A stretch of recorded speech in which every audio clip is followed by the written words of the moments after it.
Wow, it feels great to be here. You should come up here. You can literally feel the brain power in this room of the people that are pouring their minds and creativity into reinventing the next wave of financial services. And God knows that we need that. I think we're all here today because we know something. We know that many industries have taken giant steps forward, but we have not. Now, regulation is an excuse for now, but won't hold for much longer. I'll give you an example. We all use credit cards and debit cards and bank accounts. But how many times do we actually check our statements? Do we actually know what's going on in there? Well, I surely didn't. And when we dug into this problem, we realized that 9 out of 10 people don't actually check their bills. And turns out that hundreds of dollars are being lost every year to misleading charges, forgotten subscription, hidden fees, or outright fraud. And that's why, on a stage just like this, 4 years ago, my co-founder and I were at TechCrunch Disrupt, the prestigious tech conference, to launch BillGuard. Now, BillGuard is the solution to a $14 billion problem, leaking from consumers' wallet every year, affecting 1 out of 3 Americans. As good product people, at least we thought we were good, we designed the service. We thought people don't want to work. We're going to create what we called the antivirus for bills, a set and forget service that is very simple to use, so much so that there is almost nothing to use. You just go to the website, sign up, connect your accounts, and that's it. There is nothing else for you to do. BillGuard will notify you whenever charges require your review. We went on stage, launched the product. It was amazing. Thousands of people got into the service, signed up. The press, the social media lit up. And the technology actually worked. We wrote code that saved people money. But guess what happened? It failed, at least to our standard. What we wanted to do, or at least what we realized, is that while we focused on the function and actually could provide the value of saving people's money, one key element was missing: engagement. If you don't engage with the consumer on an ongoing basis, if it doesn't become a part of your daily life, it doesn't matter.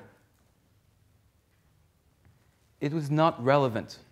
And I think that when you think about this problem, this is the symptom. This is what's wrong with our industry. A lot of our products are just not relevant to the consumers. And we realized that what you have to do is really rethink the experience and not just focusing on the function. A good example of that would be mobile wallets. While PayPal, Google, MasterCard, Visa poured so much investment into building this perfect function of paying with your phone seamlessly, I think it was Starbucks who built this app and actually got traction with mobile payment where no one else could. And that's because they reshaped the experience and not just focused on the payment. The whole experience of getting your coffee in the morning was empowered, was made much better thanks to the services. Same thing with Uber. Instead of focusing on the payment itself, it reshaped the experience, an experience that we choose to take over and over again because we love it. So that's when I think we have to go back to the fundamental questions. And I would like to do that with you today. And ask ourselves 3 very simple questions. What do people know? What do people actually know? Could already guess. What do people actually know about the financial system? How do people feel about their banks? And lastly, what do people actually want? So let's start with what do people know. And actually, if you're OK with that, I know it's early in the morning, but I would like to try this out with this very room. I'm going to ask you a couple of questions. Just raise your hand whenever I read out the answer that you think is the right answer. So let's say you have $100 in a savings account earning 2% per year. After 5 years, how much would you have? More than $102? Exactly $102. Less than $102. Don't be afraid, it's okay. Okay, so some of you got it right. Okay, the interest rate on your savings account is 1% per year, and inflation is 2% per year. After 1 year, would you be able to buy more than today, same as today, or less than today? All right, you're good. You guys are good. Okay, if interest rates rise, what happens to the bond prices? Do they rise? Do they fall? Do they stay the same? Or no relationship? All right, you guys nailed it. At least in this room, people really know their stuff. But what happens outside of this room is the question I would like to ask. Out of the tens of thousands of people that were asked in the US to answer 5 questions like this, I skipped on 2 for you, but how many of them couldn't answer the 5 questions? Guess. Well, 86% of Americans couldn't answer the quiz correctly. And you know what's the worst part? Millennials scored even less than their elders. We're in the middle of like if we take a step back, think about the fact that there is a dramatic lack of financial literacy. Like talk to the people around you. Like my father, for example, is a cardiologist. He does surgery on open heart, and he still doesn't know the difference between a bond and a stock. Or why are some of the concepts that we have to know, like, I don't know, asset allocation and different investment vehicles are so remote? Now let's ask ourselves, what do we feel about our banks? Maybe you could take a second, close your eyes, and try to remember the bank of your hometown. You're probably picturing this nice building in the center of the town, you know, this monument to financial security. Bankers in suits buzzing around, knowing exactly what to do to protect your money and make it prosper. The bank is still today a synonym and anchored in trust, right? We still have this trust relationship with the bank, and that's great. But let's think for a second about our last interaction with a human being at the bank. What was it for? I want to bet that it was because something went wrong. Otherwise, you would have used the digital channels, right? Your mobile app, your online service. Who wants to call the bank anyway, right? So probably was, I don't know, some kind of fee you wanted to dispute, or a process of some kind that you probably felt could be done in much shorter time frame, but you had to go through. Banking is synonym with friction. We don't want to do it. We have to do it, but we definitely don't want to do it. And the problem, and what puts more pressure today, is that consumers now will choose convenience over trust. Why? Because we can. I'm just going to try this service. Oh, wow, I love it. I'm going to use it again. Now, what do people actually want? You know, we talk about millennials this, millennials that, but really there is a fundamental problem that is very human about anything that has to do with money decisions. Don Ariely, a prominent behavioral economist, talks about it as the now versus later. If you walk into an Apple store recently and you saw a watch, you can literally feel what it would feel like to be on your wrist. So the $1,000 now have a very clear benefit. But what does the $1,000 will look like in 30 years from now? How can you weigh those benefits? It's almost impossible, the short term versus long term, right? Same thing in health and in many other. But really in money, it's a really tough thing to do. We can't make rational decisions about money, right? We're not here computing all the possible options of what I could do with the difference between a cheaper coffee and a more expensive coffee. And the solution is right in front of us, though.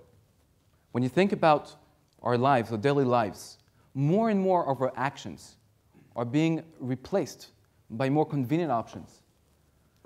Services that are distilled down to a tap or a swipe. I like to call those the TLDR experiences. Do you know what TLDR means? Don't worry, it's not part of the quiz. TLDR is too long, didn't read. Probably saw that many times on the internet. You know, so you write this very long email, and you think for a second that people have an intention span about this, about like this, and they will write 2 sentences at the beginning of the email to be the TLDR.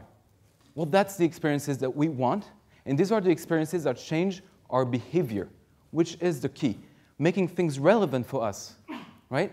And those TLDR experiences are competing on a home screen of our phone, on our watch, on our connected car. This example I like particularly. It's a service called Digit.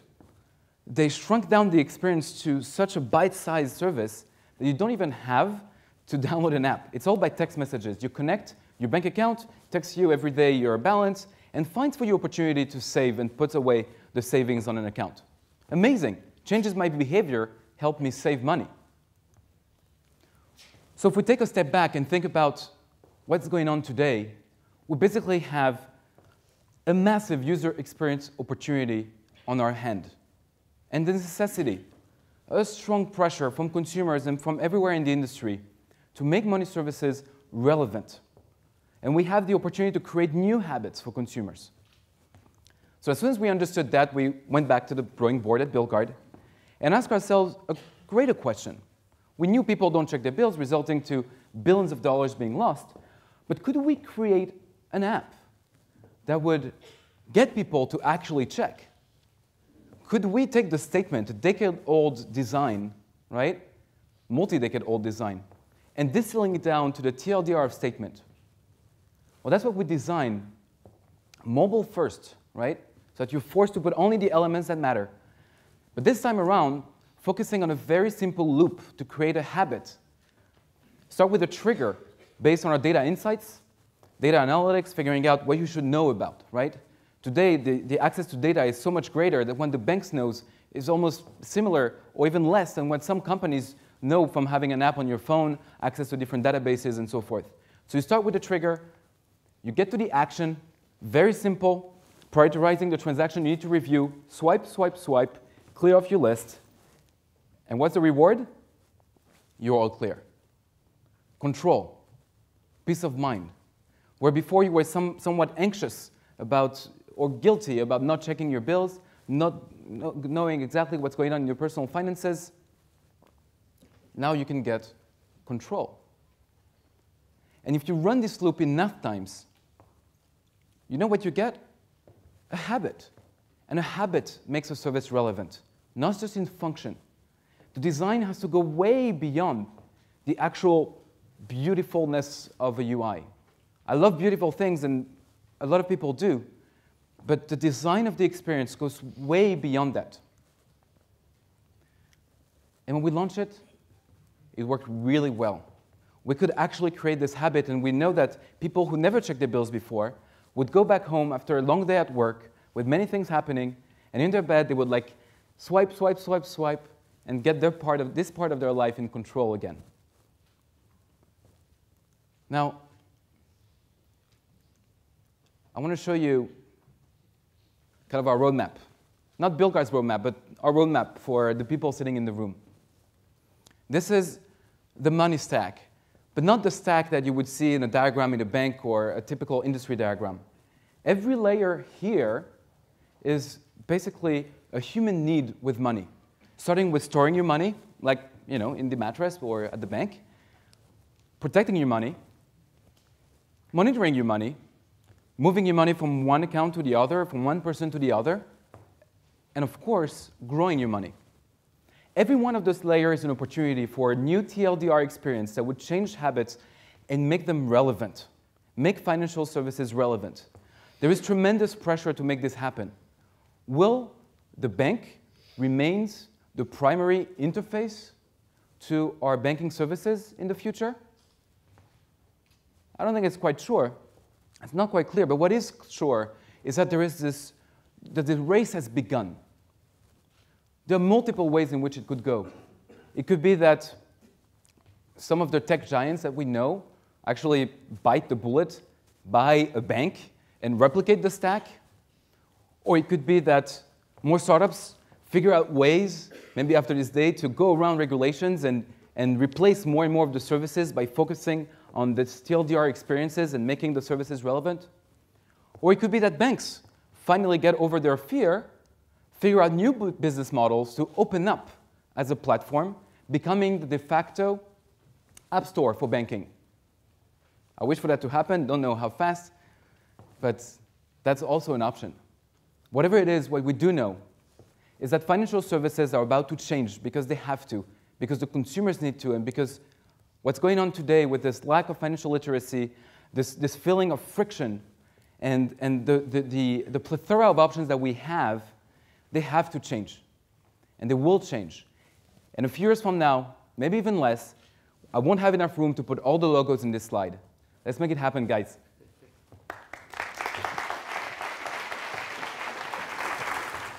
So, Raphael, when you talk about triggers, it makes me think of the writing of Nir Eyal, who wrote a fairly big-selling book about habit. And I'm sure there's some learnings from him. What are the key messages do you take from Nir Eyal's research? That's a great question. Nir Eyal is one of my favorites as far as product design goes, because it talks about the importance of building habits. The trigger part is particularly important. And Nir Eyal has this model called the hooked model that I strongly recommend you take a look at. The triggers are either internal or external. Internal means that, that's why when you go to the bathroom, feel lonely, you will open up Facebook quickly, right? And the core is to bring that to the internal trigger. The external trigger are the push notifications, finding opportunities to get people to use the app for a particular action. And the more you run this enough times, and you make the action easy enough, you create the reward that should be variable, and you create some level of investment, like tweaking your app or whatever it is to make it your own, you can create habits. And that's where services need to go in order to be relevant indeed. And just give us an idea of where BillGuard is at the moment. Share some numbers about the speed of your growth. Okay. So we've actually released, like a week and a half ago, the new identity protection services. I think it's an industry very much like financial services that has not seen any innovation for many years. And with this epidemic of data breaches, people are left to ask themselves, okay, what's going on? What should I do? So we reinvented that, brought the prices down to make it relevant for everybody, and designed it for mobile. I don't have numbers to share for this, but all I can say is that I think we finally have a solution to protect people's financial accounts, but also identity across the board. And we'll see that, I think, take massive market shares in the near future. Good luck. Thank you so much. Thanks, Raphael. Thanks.